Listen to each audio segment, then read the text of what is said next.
여러분 안녕하십니까? 윤석열 대통령과 이재명 더불어민주당 대표의 영수회담 준비를 위해 양측이 내일 실무회동을 갖고 회담 의제 등을 조율할 방침입니다.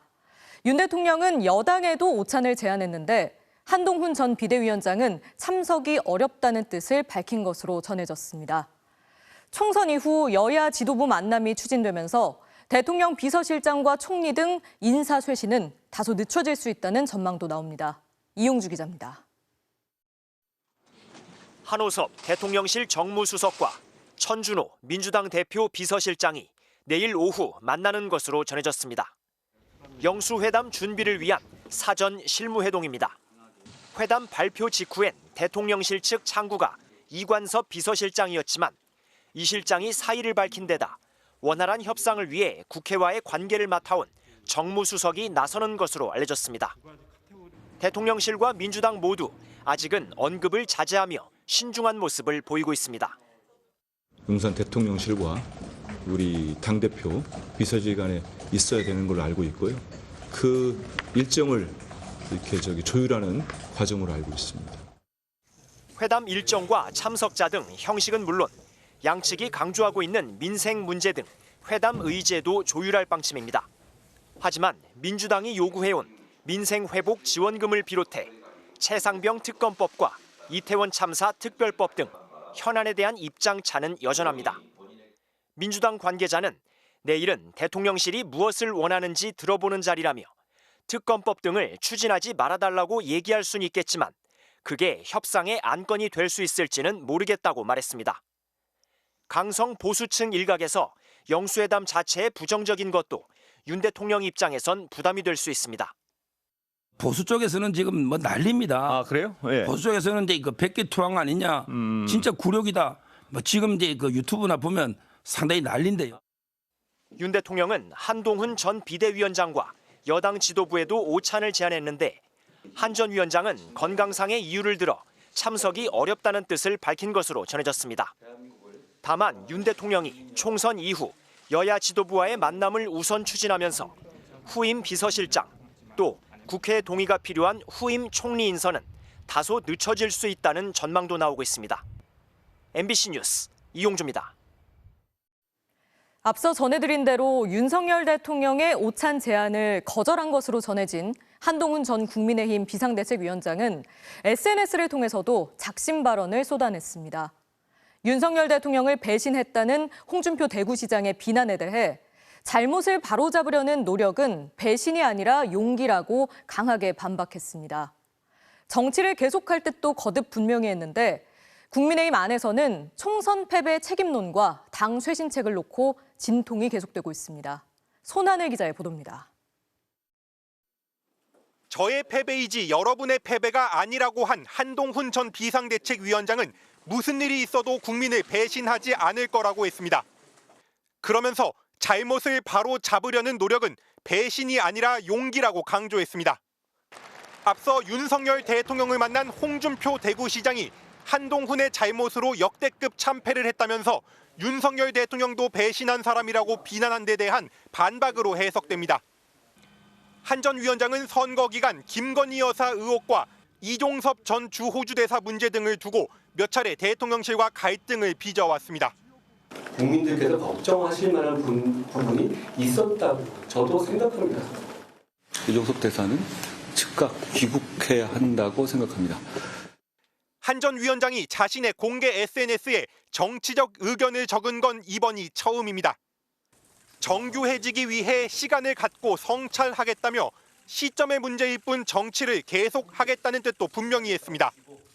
참패 원인이 어디에 있는지를 두고 책임론 공방이 거칠어지면서 직격탄을 맞은 낙선자들의 발언 수위도 높아지고 있습니다. 미래 비전 제시한들 여권발 악재가 매일매일 터졌는데 그게 유권자 귀에 들리긴 했을까요? 저는 아니라고 봅니다. 여기 와서 인천에 내려와서 이재명 욕하고 조국 욕하면 표에 도움이 되느냐? 국민들이 공감하느냐? 열흘 넘게 지도부 공백이 이어지고 있는 국민의힘은 내일 당선인 총회를 다시 열어 비대위 구성 방안을 논의하기로 했습니다. 윤재욱 원내대표를 중심으로 하는 관리형 비대위와 당내 수도권 인사들이 요구하는 혁신형 비대위 주장이 엇갈리는 가운데 한동훈 비대위의 한 핵심 관계자는 한 전 위원장의 전당대회 출마 가능성에 대해 이미 충분히 소진된 만큼 바로 도전하는 건 당에도 좋은 선택지가 아니라고 전했습니다. MBC 뉴스 손한입니다.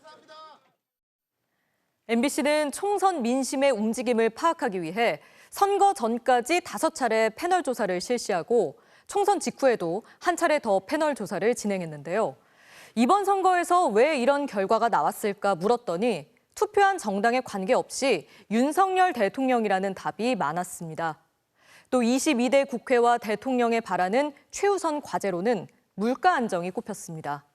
장슬기 데이터 전문 기자가 전해드립니다.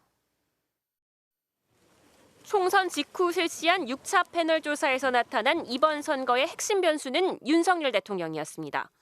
민주당이 175석을 얻은 이유를 묻자 민주당 투표층 10명 중 7명은 높은 정권 심판론과 윤석열 대통령이라고 응답했고 국민의힘 투표층도 국민의힘이 108석에 그친 원인을 윤석열 대통령이라고 답했습니다. 조국혁신당의 돌풍에 대한 진단은 엇갈렸습니다. 조국혁신당 투표층은 수사 형평성과 공약 동의를 이유로 꼽았지만 비투표층 중 3분의 1은 거대 양당에 대한 불호 때문이라고 평가했습니다. 지역구 투표 기준으로 넉 달 동안 투표할 정당을 바꾸지 않은 핵심 지지층은 민주당 투표층 중 55%, 국민의힘 투표층 중 64%였습니다. 넉 달 전 비례정당 지지를 투표까지 이어간 비례 핵심 지지층도 국민의미래 45%, 더불어민주연합 27%로 나타나 국민의힘과 국민의미래 지지층에서 지지 강도가 더 높았습니다. 하지만 국민의미래 투표층 중 45%는 대안이 없어서 투표했다고 답해 다른 비례정당 투표층보다 투표 확신은 상대적으로 낮았습니다. 반면 조국혁신당 투표층은 86%가 마음에 들어서 투표했다고 답해 가장 확신이 높게 나타났습니다. 이번 선거를 이끈 거대 양당 전현직 대표의 행보에 대한 의견도 물었습니다. 국민의힘 투표층은 한동훈 전 비대위원장이 당권 도전은 아니더라도 정치권에 남아야 한다고 응답했고 민주당 투표층은 이재명 대표에게 당권 재도전과 당내 화합을 동시에 주문했습니다. 응답자들은 22대 국회와 대통령의 최우선 과제는 물가 안정이어야 한다고 답했고 여야 협치와 소통을 다음 우선순위로 꼽았습니다. MBC 뉴스 장슬기입니다. 의대 증원 규모를 대학별로 최대 절반까지 줄일 수 있도록 하는 정부 방안에 대해 의료계는 오늘도 부정적인 반응을 내놨습니다. 지난달 의대 교수들이 집단 제출한 사직서의 효력이 이번 주부터 발생해 혼란은 더 커질 거라는 우려가 나옵니다. 이필희 기자가 보도합니다. 정부의 의대 증원분 축소 선발 방침에 의료계의 반응은 오늘도 싸늘했습니다. 어제 의사협회와 의대 교수들에 이어 오늘은 의대 학장들로 구성된 의과대학 의학전문대학원 협회가 2025학년도 입학 정원 동결을 요구했습니다. 이들은 의료인력 배출 규모를 대학 총장의 자율적 결정에 의존하는 것이 합리적이지 않다고 비판했습니다. 그러면서 현 사태가 지속된다면 집단 유급과 등록금 손실 등 학생들의 불이익을 최소화하기 위해 학장들이 휴학 승인을 진행할 수밖에 없다고 밝혔습니다. 의료 현장의 혼란은 더 심각해질 것으로 보입니다. 지난달 25일 집단으로 사직서를 제출했던 의대 교수들이 한 달이 되는 이번 주부터 민법상 사직 효력을 얻게 되기 때문입니다. 저만 해도 이제 제가 꼭 수술해야 될 환자들은 수술을 하고 아닌 환자들은 막 딴 데 보내고 이러면서 어느 정도 좀 얼추 정리를 했거든요. 준비되는 사람대로 그냥 정말로 사직을 할 거예요. 최 교수는 2,000명 의대 증원을 1,000명 수준으로 줄이는 정도로는 지금의 상황이 바뀌지 않을 거라며 원점 재검토 외에는 해결책이 없다고 덧붙였습니다. 의대생들의 수업 복귀도 지지부진한 모습입니다. 교육부는 지난 15일에 16개 의대가 추가로 개강해 40개 의대 가운데 80%가 정상적으로 수업을 진행할 것이라고 밝혔지만 실제로 개강한 학교는 8개에 그친 것으로 나타났습니다. 정부는 수업 거부와 수업 참여 시 전학년 대면 사과를 요구한 수도권 의과대학에 대해 경찰에 공식 수사를 의뢰했다고 밝혔습니다. 한편 정부는 의료개혁 특별위원회 위원장에 노현웅 한국제약바이오협회장을 내정한 것으로 알려졌습니다. MBC 뉴스 이필입니다. SPC 허영인 회장이 노조원들의 조합 탈퇴를 지시하는 등 부당 노동 행위를 한 혐의로 구속 기소됐습니다. SPC는 매달 사업부별 노조 탈퇴 목표 숫자를 정해 보고를 받았고 이 목표를 달성하면 포상금을 지급했던 것으로 조사됐습니다. 보도에 정상빈 기자입니다. 제빵업계 프랜차이즈 1위인 SPC의 허영인 회장이 구속 상태로 재판에 넘겨졌습니다. 검찰은 허 회장이 앞서 구속된 황재복 대표이사와 함께 노조원들의 조합 탈퇴를 종용하는 등 부당 노동 행위를 벌였다고 밝혔습니다. 노조 탈퇴 종용한 혐의 인정 안 하시나요? 회사 협정에 맞게 성명합니다. SPC는 지난 2018년 제빵기사 불법 파견으로 여론이 나빠지자 자회사 PB파트너즈를 통한 직접 고용에 나서는 사회적 합의를 체결했습니다. 하지만 PB파트너즈의 근로자 대표로 민주노총 산하 노조 지회장이 선출되자 허영인 회장은 노조 탈퇴 공작을 지시한 것으로 확인됐습니다. 사업부장들에게는 매달 탈퇴 노조원 목표 숫자가 전달됐고 황재복 대표는 사업부별 탈퇴자 현황을 모아 허 회장에게 보고했습니다. 민주노총 노조원들에게는 승진이 어렵게 인사평가 D등급이 부여됐습니다. 실제로 2021년 5월 승진 대상자인 한국노총 조합원의 승진 비율은 약 30%인데에 반해 민주노총 조합원은 6%만 승진했습니다. 일부 사업부장은 목표 숫자를 달성하기 위해 중간 관리자들에게 탈퇴 성공 포상금을 지급했다고도 진술했습니다. 결국 2021년 2월부터 1년 반 동안 진행된 탈퇴 작업에 민주노총 조합원 570여 명 가운데 560여 명이 노조를 떠난 것으로 파악됐습니다. SPC는 또 사측의 친화적인 한국노총에 사측 입장이 반영된 성명서 초안을 제공해 발표하게 하는 등 노동조합 운영에 개입한 것으로 조사를 했습니다. SPC 측은 허영인 회장 등 임직원들의 기소에 대해 아무런 입장을 밝히지 않았습니다. MBC 뉴스 정상빈입니다. 국내에서 1,000만 관객을 달성한 영화 파묘가 어젯밤 중국에서 첫 상영됐습니다. 베이징 국제영화제의 초청에 따른 한시적인 상영인데도 전좌석이 순식간에 매진될 만큼 중국인들의 관심이 뜨거운데요. 한한령이 풀리는 계기가 될 수 있을지 주목됩니다. 베이징 이유경 특파원입니다. 지난 18일 개막한 베이징 국제영화제 상영관 앞에 긴 줄이 생겼습니다. 영화 파묘의 중국 내 첫 상영을 기다리는 중국 관람객들입니다. 想看金高银和李道宪看了这个黑暗荣耀之后然后很喜欢 비행기를 타고 2,000여 킬로미터를 날아온 관람객도 있습니다. 为了这次北影节所以从成都来到北京参加飞机坐大概有3个小时 영화관이 파묘 상영회를 위해 이곳에 마련한 650개의 좌석은 판매를 시작한 지 몇 초 만에 모두 매진됐습니다. 첫 상영뿐 아니라 나머지 4회차 상영분표도 순식간에 팔려나가면서 영화제 전체 영화 220여 편 중 판매 순위 5위를 기록했습니다. SNS에는 티켓을 못 구한 사람들이 웃돈을 주고 표를 사겠다는 글이 올라오기도 했습니다. 非常难抢，因为我是12点整的时候定的闹钟，然后点进去就已经告诉我选的位置已经卖掉。 한국 영화에 대한 중국인들의 관심은 뜨겁지만 중국은 수년째 한류를 제한하는 이른바 한한령 기조를 유지하고 있습니다. 지난 2017년 이후 중국에서 공식 개봉한 한국 영화는 2021년 5분위가 유일합니다. 하지만 파묘 상영을 계기로 한국 영화 시장이 중국 내에서 다시 열릴 것이란 기대감도 커지고 있습니다. 중국 사람들이 한국 콘텐츠에 대한 감정이나 생각을 더 좋아할 거라고 저는 보고 있거든요. 서로가 교류할 수 있는 계기를 자꾸 만들어줘야 된다고 생각합니다. 당장 한한령이 풀리지 않더라도 한국 콘텐츠에 대한 수요가 꾸준한 만큼 한중 합작 영화 제작 등을 통해 중국과의 접점을 넓혀나가는 것 역시 중요하다는 지적입니다. 베이징에서 MBC 뉴스 이유경입니다. 우크라이나와 이스라엘, 대만을 각각 지원하는 미국의 안보 예산안이 논란 끝에 오늘 미국 하원을 통과했습니다. 2년 넘게 이어지고 있는 러시아와 전쟁에서 최근 어려움을 겪던 우크라이나에 힘이 실릴 것으로 보입니다. 워싱턴에서 김수진 특파원의 보도입니다. 608억 달러, 약 84조 원 규모의 우크라이나 안보 지원안이 미국 하원을 통과했습니다. 찬성 311, 반대 112, 공화당에서 상당수의 찬성표가 나오면서 극적으로 처리됐습니다. The bill is passed. I missed it, but thank you. 이스라엘의 36조 원, 대만 등 인도태평양 안보에 11조 원을 지원하는 법안도 가결됐습니다. It's a dangerous time. Three of our primary adversaries, Russia and Iran and China, are working together, and they're being aggressors around the globe.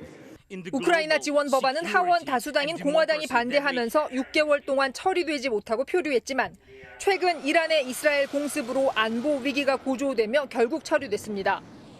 공화당의 초강경파 의원들은 법안 처리를 주도한 하원 의장을 해임하겠다며 반발했습니다.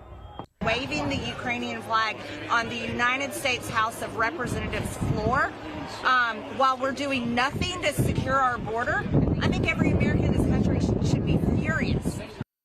바이든 대통령은 성명을 내고 의회가 역사적 부름에 응답했다며 법안이 상원을 통과하면 바로 서명할 것이라고 밝혔습니다.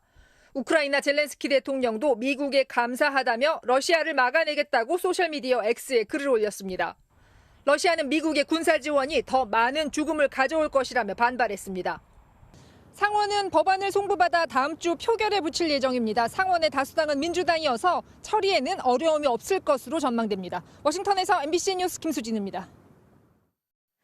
온통 전문 용어로 쓰여 있는 각종 설명서, 특히 발달장애인들에겐 커다란 장벽일 텐데요. 그림과 쉬운 단어를 사용한 이른바 쉬운 설명서를 도입하는 기업들이 생기고 있지만 아직은 그 수가 적습니다. 이승지 기자가 취재했습니다. 발달장애인인 박정선, 송지연 씨에게 직접 물건을 사러 가는 일은 만만치 않습니다. 걸어서 15분 거리에 있는 가게에 가려고 지도 앱을 켜보지만 쉽지 않습니다. 길에 여기도 있고 여기도 있는데 어디로 가요? 모르겠어. 지도 봐봐요. 어디로 가요? 배달앱 주문도 어렵긴 마찬가지입니다. 요거랑 이거는 뭐가 다른 것 같으세요? 알뜰 배달이랑 한집 배달이랑? 저도 몰라요. 저도 이게 몰라요. 하지만 쉬운 단어와 그림을 활용해 만든 쉬운 설명서를 보여주자 혼자 힘으로 주문을 마칠 수 있었습니다. 우리 집으로 바로 배달하는 가게가 한집 배달이라고 하는 것 같아요. 저희에게 어려운 단어 쓰면 이해하기가 어려워서요. 그림 보고 같이 할 수 있으면 더 이해하기 쉬운 것 같아요. 이처럼 쉬운 설명서는 장애인은 물론 디지털 기기 사용이 익숙지 않은 이른바 정보약자 고객들에게도 좋은 평가를 얻고 있습니다. 배달의 민족 외에도 LG전자 등 몇몇 민간 기업들도 쉬운 설명서를 내놨습니다. 하지만 쉬운 설명서를 내놓은 기업 수가 적은 데다 이를 만드는 업체는 단 2곳뿐, 말 그대로 걸음마 수준입니다. 우리나라에 워낙 이 쉬운 정보를 만드는 곳이 없다 보니 발달장애인분들이 공평한 삶을 살기 위해서는 우리가 이걸 사회적 소명으로 갖고 해야겠다라는 책임감으로 운영을 하고 있는 것 같아요. 발달장애인도 엄연히 소비자이고 소비자로서 참여를 하기 위해서는 거래의 내용을 쉽게 설명하는 자료랄지 웹사이트랄지 이런 제공이 필요합니다. 전문가들은 더 많은 기업들이 쉬운 설명서 제작에 동참할 수 있도록 정부가 적극 지원에 나서야 한다고 지적했습니다. MBC 뉴스 이승지입니다. 전남 여수 거문도가 파도에 떠밀려온 쓰레기로 몸살을 앓고 있습니다. 섬의 절벽 지역이나 손길이 닿기 힘든 곳에 쌓인 쓰레기가 가라앉으면서 바다 및 생태계도 함께 오염되고 있습니다. 최황지 기자의 보도입니다. 다도의 해상국립공원 내 거문도. 해안의 만을 따라 각종 플라스틱 쓰레기들이 줄줄이 쌓여 있습니다. 우거진 숲풀 사이로 정체를 알 수 없는 쓰레기들도 주렁주렁 매달려 있습니다. 사람의 발길이 쉽게 닿을 수 없는 곳에 떠밀린 쓰레기들은 보시다시피 넓은 쓰레기층을 형성하고 있습니다. 거문도에 버려진 해양 쓰레기들을 모아놓는 임시 적치장입니다. 포대자루를 열어보니 해외 상표가 붙은 쓰레기들이 나옵니다. 여러 해류의 영향을 받는 거문도에 중국과 일본 등에서 떠밀려온 쓰레기까지 뒤엉켜 있습니다. 물속에 들어가 보면 이런 우리 예전에 많이 보였던 생물들, 그런 생물들이 점점점 없어지는 그런 것도 많이 느끼죠. 더 큰 문제는 사람의 손길이 닿기 힘든 해역까지 쌓이는 쓰레기들입니다. 국립공원공단 측에서 방지막에 걸린 부유 쓰레기를 배를 타고 수거해 오고 있는데 1년 예산이 7천만 원밖에 되지 않아 한 달에 한 번만 쓰레기를 수거할 수밖에 없기 때문입니다. 밀려드는 쓰레기를 제때 치우지 못하면 쓰레기가 가라앉아 바다 및 생태계도 함께 위협받는 겁니다. 특수한 장비 개발을 통한 수거 장비를 좀 개발을 해야 되고 그걸 운반해서 육상에서 처리를 지금은 하고 있기 때문에 거점별로 처리 시설도 확충을 3년 전 거문도에서 수거한 해양 쓰레기는 84톤이었지만 해마다 늘어 지난해 수거된 쓰레기 양은 132톤에 달했습니다. MBC 뉴스 최양지입니다. 달리는 택시에서 기사를 폭행하는 사건이 끊이지 않고 있는데요. 보호벽 설치가 의무인 시내버스와 달리 택시는 보호벽이 없는 경우가 많아 기사들이 무방비로 폭력에 노출되고 있습니다. 전재웅 기자입니다. 자정을 넘긴 야심한 시각, 택시에 승객 한 명이 올라탑니다. 400m 떨어진 사거리로 가달라는 요구. 승객의 말이 이상해 택시기사가 목적지를 다시 묻자 다짜고짜 시비를 겁니다. 여기 저기예요? 기사가 신호를 기다리기 위해 정차한 순간 남성은 건너편에 내려달라며 운전자를 위협하고 수차례 주먹을 휘두릅니다. 왜 앞에 내리라고 경찰에 신고한 택시기사가 달아나는 남성을 제지하자 또다시 주먹질이 시작됩니다. 지난 20여 년간 운전으로 생계를 이어와 산전수전을 다 겪었지만 이제는 야간 운전이 두렵습니다. 그리고 새벽에는 무서워 술친 분들이 있으면요 피어댕기고 잘 안 태우려고 그래요. 운전을 해야 먹고 살으니까 또 해야죠. 이 같은 운전자 폭행은 전북에서만 최근 3년간 평균 100건 가까이 발생하고 있습니다. 하지만 승객의 위협을 막을 대안은 마땅치 않습니다. 증거 확보에 유리한 블랙박스가 내부를 찍고 있지만 물리적인 폭력을 직접 막을 장치는 없습니다. 해외처럼 보호벽 설치가 거론되고 택시업계도 안전대책에 공감하고 있습니다. 하지만 설치 비용이나 운전자 불편 때문에 현실화가 어려워 한밤중 택시기사들의 불안과의 싸움은 계속되고 있습니다. MBC 뉴스 전재웅입니다.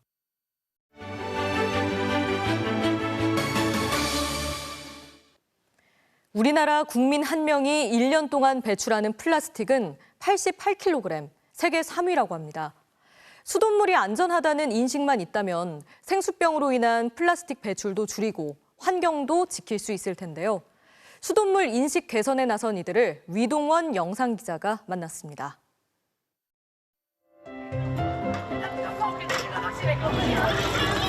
맛이 어떠셨습니까? 맛있어요? 고마워. 그리고 여기 물 버리고 복숭아티 하나 주세요. 분주하게 음료를 담아 학생들에게 나눠주고 있는 이은주 씨. 이 음료는 서울시 수돗물인 아리수로 만들었다고 합니다.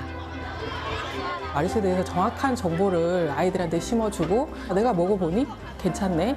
플라스틱이 없이 굉장히 환경에도 도움이 되구나 하는 것들을 같이 공감하고 스스로 선택할 수 있는 기회가 될 수 있을 거라고 생각해서 마셔도 안전한 수돗물이라는 시민들의 인식 개선을 위해 고심하던 이은주 씨와 그의 팀원들이 특별한 트럭을 제작했는데요. 바로 찾아가는 아리수 트럭, 와우카입니다.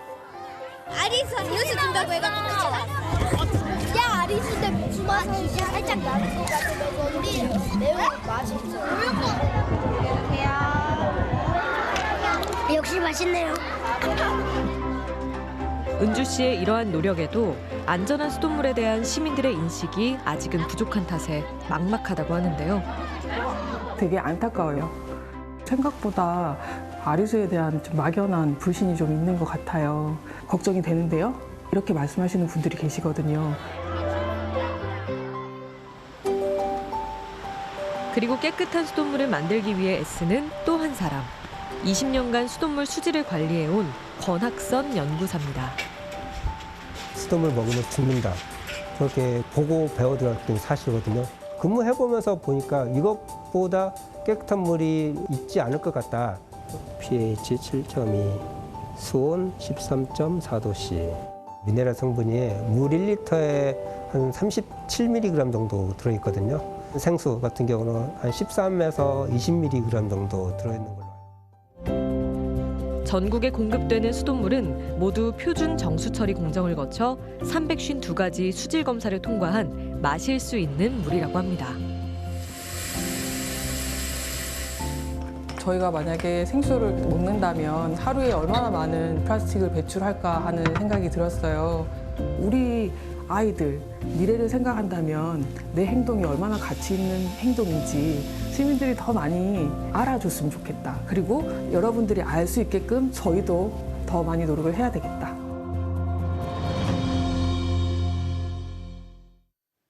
잠시 후 뉴스데스크에 이어 방송되는 탐사기획 스트레이트는 여당 참패로 끝난 총선 후폭풍이 이어지고 있는 가운데 윤석열 대통령과 이재명 민주당 대표의 이번 주 회동이 협치의 분기점이 될 수 있을지 취재했습니다. MBC가 총선 전후로 실시한 6차례 패널 조사와 지상파 3사 출구조사 데이터를 분석해 야당 압승과 조국혁신당의 약진 등 이번 총선 결과의 의미를 다각적으로 분석했습니다. 프로야구에서 LG가 SSG와의 더블헤더 1차전에서 대역전승을 거뒀습니다. 거포 유망주 김범석 선수가 데뷔 첫 만루 홈런을 터뜨렸습니다. 1회부터 넉 점을 몰아치고 3회 한우섬과 5회 고명준의 투런아치까지 폭발하면서 8대2로 달아난 SSG. 승부가 쉽게 끝나는 것처럼 보였는데 LG가 6회 김현수의 솔로 홈런을 시작으로 한 점 한 점 따라갑니다. 7회 문보경의 내야 안타로 어느새 2점 차. 이어진 2사 만루 기회에서 김범석이 밀어친 타구가 오른쪽 탐장을 넘어갔습니다. 시즌 첫 홈런이자 데뷔 2호 홈런을 역전 만루포로 기록했는데요. 8대2로 밀리던 LG가 10대8로 경기를 뒤집고 짜릿한 승리를 가져갔습니다. 요즘 여러모로 뜨거운 선수죠. 통산 홈런이 1개에 불과했던 롯데 황성빈이 1회부터 솔로 홈런을 터뜨립니다. 홈런을 치고 저렇게 빨리 뛰는 선수 보셨나요? 이게 끝이 아니었어요. 5회에도 동점 솔로포를 터뜨리며 멀티 홈런까지 기록합니다. 1차전은 무승부로 끝났는데요.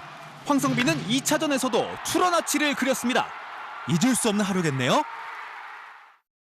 K리그에서 강원이 해트트릭을 기록한 외국인 선수 야구의 활약을 앞세워 인천을 대파하고 4위로 올라섰습니다. 전반 19분 자신의 첫 골을 기록한 야구는 전반 막판 18살 고교생 공격수 양민혁의 패스를 받아 추가골을 터뜨렸고 후반 8분 오른발 슈팅으로 K리그1 시즌 1호 해트트릭을 완성했습니다. 김희석의 득점까지 더해 인천의 4대1 대승을 거둔 강원은 수원FC의 다득점에서 앞선 4위로 올라섰습니다. 프로농구 4강 플레이오프 4차전에서 KCC가 정규리그 1위 팀 DB를 물리치고 정규리그 5위 팀으로는 처음으로 챔피언 결정전에 진출했습니다. 일요일 밤 스포츠 뉴스였습니다.